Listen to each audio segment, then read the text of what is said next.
नमस्कार, मैं हूँ अमिता पंकज और आप देख रहे हैं राजसत्ता एक्सप्रेस और राजसत्ता एक्सप्रेस के पॉलिटिकल मैटर में आज बात करने जा रहे हैं भारत के संविधान के बारे में। संविधान लागू होने के 1.5 साल बाद हुआ था पहला संशोधन और जानिए क्या थे बदलाव। इन सारी चीजों के बारे में जो है हम आपको आज इस वीडियो के अंदर बताने जा रहे हैं। इस साल के आम चुनाव के दौरान और संसद के शीतकालीन सत्र में एक बार फिर से भारतीय संविधान को लेकर बहस जो है वो तेज हो गई है और मौका है भारत के संविधान के 75 साल पूरे होने पर संसद में पहली बार जो है संविधान के ऊपर चर्चा की जा रही है। विपक्षी दलों ने जो है अपना प्रमुख मुद्दा इसको बनाया हुआ है, जबकि सरकार पर संविधान के साथ छेड़छाड़ करने के आरोप जो है वो लगाए जा रहे हैं। रक्षा मंत्री राजनाथ सिंह ने कांग्रेस पर संविधान बदलने का आरोप लगाया, वहीं प्रियंका गांधी ने भी पलटवार किया। इस बवाल के बीच आइए जानते हैं कि भारतीय संविधान में पहला संशोधन कब हुआ था और क्या बदलाव किए गए थे और अब तक कितने अहम संशोधन हुए हैं जो देश के लिए जो है वो खास बने हुए हैं। तो संविधान लागू होने के 1.5 साल बाद जो है पहला संशोधन किया गया था। भारतीय संविधान 26 जनवरी 1950 को लागू हुआ था और इसके 1.5 साल बाद यानी कि 10 मई 1991 को पहला संविधान संशोधन जो है हुआ था और ये प्रस्ताव जो है वो अस्थायी संसद में पेश किया गया था, क्योंकि आपको पता है उस समय राज्यसभा का कोई भी अस्तित्व नहीं था।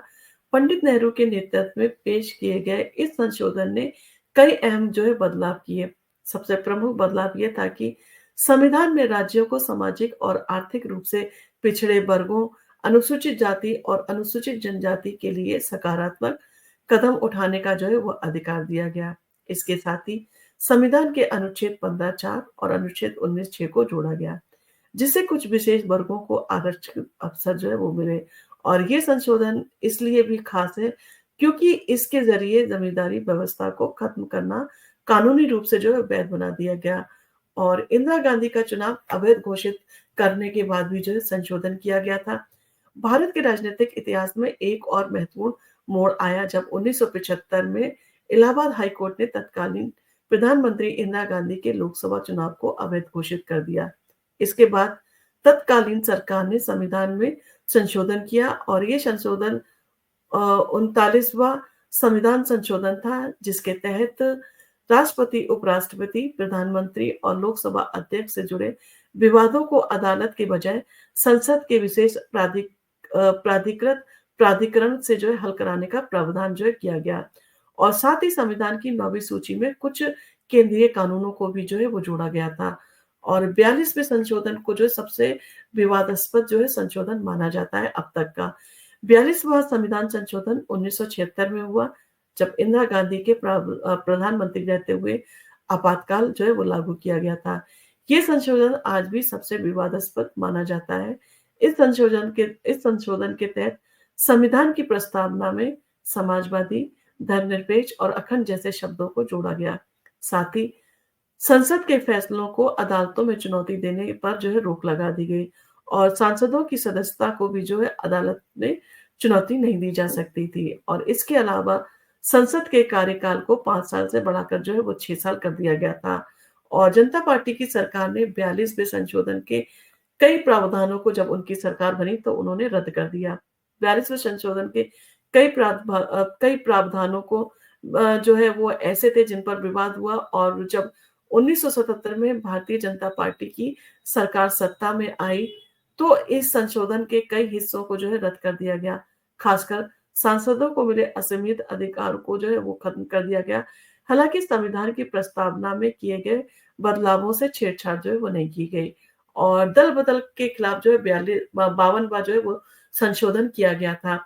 जैसे कि आपको पता है कई दल होते हैं जो जब भी मौका मिलता है तब दूसरे दल में चले जाते हैं, तो इससे कई पार्टियों को जो है खासा नुकसान उठाना पड़ता है। तो इसके चलते 1985 में भारत में जो है एक और अहम संशोधन हुआ, जिसे 52वां संशोधन कहा जाता है और ये संशोधन खास तौर पर दल बदलुओं, जिसे आया-राम-गया-राम राजनीति के नाम से जाना जाता है, के खिलाफ जो है ये संशोधन संसद और राज्य विधानसभा के सांसदों को दल-बदल के आधार पर जो है वो आयोग घोषित करने के प्रावधान करता था और इसके लिए संविधान में जो है वो 10वीं अनुसूची जोड़ी गई, जिसे एंटी डिफेक्शन लॉ के नाम से जो है वो जाना जाता है और ये संशोधन जो है भारत की राजनीति में स्थिरता लाने के उद्देश्य से जो है किया गया, ताकि लोग जो है बार-बार दल ना बदलें, और दल बदलने से कई बार होता है कि सरकार जो है वो टूट जाती है, तो ऐसा मौका ना हो, इन सारी चीज़ों को देखते हुए जो है बदलाव किया गया। और 99 संशोधन जो है सुप्रीम कोर्ट ने जो है वो रद्द किया था। इसके बाद 2014 में जब नरेंद्र मोदी की सरकार सत्ता में आई, तो 99वां जो है संशोधन किया गया था, और इस संशोधन के ज़रिए सरकार ने न्यायाधीशों की नियुक्ति के लिए कॉलेजियम सिस्टम को जो है खत्म करके राष्ट्रीय न्यायिक नियुक्ति आयोग यानी कि एनजेएसी का जो है वो गठन करने की योजना बनाई। और इस आयोग को जो है वो भारत के मुख्य न्यायाधीश, 2 अन्य वरिष्ठ न्यायाधीश और कानून मंत्री और 2 अन्य जानी-मानी हस्तियों को जो है शामिल किया गया था। हालाँकि इस संशोधन को सुप्रीम कोर्ट में जो चुनौती दी गई थी, और 16 अक्टूबर 2015 को सर्वोच्च अदालत ने इसे जो है रद्द कर दिया, और अदालत ने कहा कि जजों की नियुक्ति पहले की तरह जो कॉलेजियम सिस्टम के माध्यम से ही की जाएगी। और संविधान के जो है अन्य मुख्य बदलाव जो है कई बार किए गए हैं, जो काफ़ी महत्वपूर्ण भी जो है बने हुए हैं। तो इसके अलावा भारतीय संविधान के कई छोटे-छोटे संशोधन भी जो है वो किए गए थे। 44वां संशोधन जो कि 42वें संशोधन के कई प्रावधानों को हटाने के लिए किया गया था। 73वां और 74वां संशोधन जिसके तहत पंचायतों और नगर पालिकाओं को संवैधानिक दर्जा जो है वो दिया गया, और आज के दौर में संविधान को लेकर कई राजनीतिक दलों के बीच जो है बहस होती रहती है। कुछ दल इसे समय-समय पर जो है बदलने के पक्षधर हैं, जबकि कुछ दल इसे मौलिक स्वरूप को जो है इसके कारण जो है वो कहते हैं कि उसमें जो है अंतर आ जाता है, इसलिए संविधान के मौलिक स्वरूप को जो है बनाए रखने की वो लोग वकालत करते हैं। और इन बहसों के बीच जो है समझने की ज़रूरत है कि संविधान में संशोधन करना एक संवैधानिक प्रक्रिया है, जिसे संसद द्वारा ही किया जा सकता है। लेकिन इसका उद्देश्य हमेशा समाज में बदलाव लाना और संविधान को लोकतांत्रिक बनाए रखना जो है उसके लिए होना चाहिए। यानी कि अगर आप संविधान में संशोधन कर रहे हैं, तो उसका सबसे बड़ा जो है वो कारण समाज में बदलाव लाना और संविधान को लोकतांत्रिक बनाए रखना होना चाहिए। इसके अलावा जो है संविधान में किसी भी तरह का जो है परिवर्तन नहीं किया जा सकता।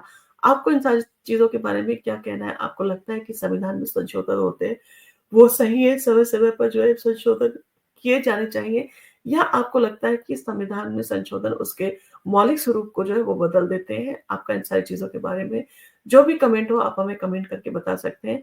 और आपको अगर हमारा वीडियो पसंद आया तो आप इसको लाइक कीजिए, शेयर कीजिए, सब्सक्राइब कीजिए हमारे चैनल को। धन्यवाद।